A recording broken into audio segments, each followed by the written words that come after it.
بسبب إن مراته طلبت منه الطلاق قام مخلص عليها ب16 طعنة، وما اكتفاش بكده، قام رايح وقاتل عياله ال3، وبعدها نزل نعي على الفيسبوك وكتب إنا لله وإنا إليه راجعون. وبعد ما خلص كل اللي عمله قام رايح متصل بأمه وقال لها الحقي العيال ماتوا في الشقة روحي شوفيهم. وخلص مكالمته مع أمه قام رايح عند قطر السكة الحديد ورمى نفسه وانتحر. والمعجزة الإلهية في الموضوع إن مراته بعد 16 طعنة في أماكن مختلفة لسه ليها عمر، وهي حاليا في غرفة العناية المركزة. خليك بقى معايا علشان هقولك الحكاية بالتفصيل. نسألك الإخلاص يا رب وحسن الخاتمة.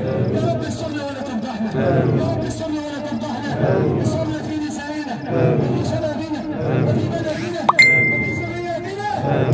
في محافظة الدقهلية بمدينة طلخة، أب قتل عياله ال3 اللي بيتراوح أعمارهم من 6 ل10 سنين، وكمان قتل زوجته بعدها. الشخص ده اسمه عصام، واتجوز إنسانة محترمة، وده كان بشهادة المقربين ليها. وبعد وفاة أم عياله في ولادة آخر طفل بعدها بفترة راح جاب واحدة بنت حلال تربيله العيال، بس لسبب غامض مراته كانت ساكنة في بيت منفصل عن الأطفال في الوقت ده. والله أعلم حصل مشكلة ما بينهم ولا إيه اللي حصل بالظبط. والست دي كان عندها محل بتبيع فيه حاجات تبع للأدوات المنزلية، ووقتها عصام راح لها، لكنه الغريبة إنها طلبت منه الطلاق.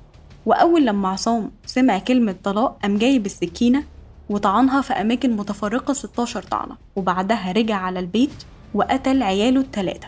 وبعد ما خلص راح ناحية سكة القطر، وقبل ما يرمي نفسه عمل آخر مكالمة لأمه وبلغها فيها إن أحفادها ال3 ماتوا، وقال لها إن هي تروح تشوفهم. وبعد ما عصام خلص مكالمته مع أمه رمى نفسه قصاد القطر ومات هو وسره معاه.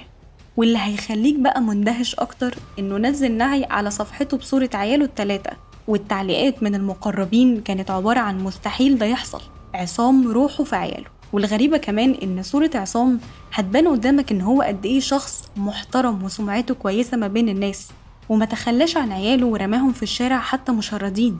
وصورة الأطفال دي تدل إن هو كان بيلبسهم كويس وبيخرجهم ومعيشهم عيشة كريمة. ليه يرتكب جريمة غامضة وبشعة بالشكل ده؟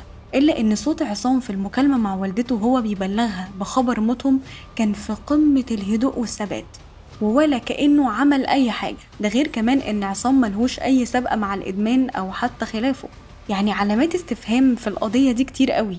والمعجزة إن مراته بعد 16 طعنة في أماكن مختلفة لسه ليها عمر وفي غرفة العناية المركزة حاليا. طب ليه عصام اتصل بأمه وقال لها العيال ماتوا روحي شوفيهم؟ دي حاجة غريبة جدا.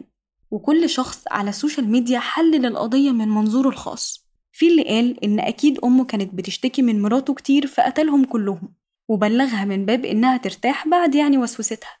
وفي اللي قال إن أكيد مراته دي كانت بتخونه، ولما قتلها خاف على عياله من الزمن فخلص عليها بدل ما يتشردوا. وفي برضه اللي قال ده أكيد دخل في سكة الدارك ويب لأنه فقير، ولما حس بالكارثة اللي عملها عقله طار منه. في أقاويل كتيرة جدا على السوشيال ميديا.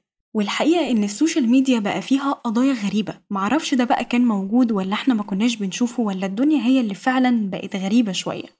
وفي النهاية ادعي وقول اللهم عافنا مما ابتليت به غيرنا، وربنا يكفيكم ويكفينا شر فواجع الأقدار، ويخرجنا منها سالمين مستورين ومجبورين.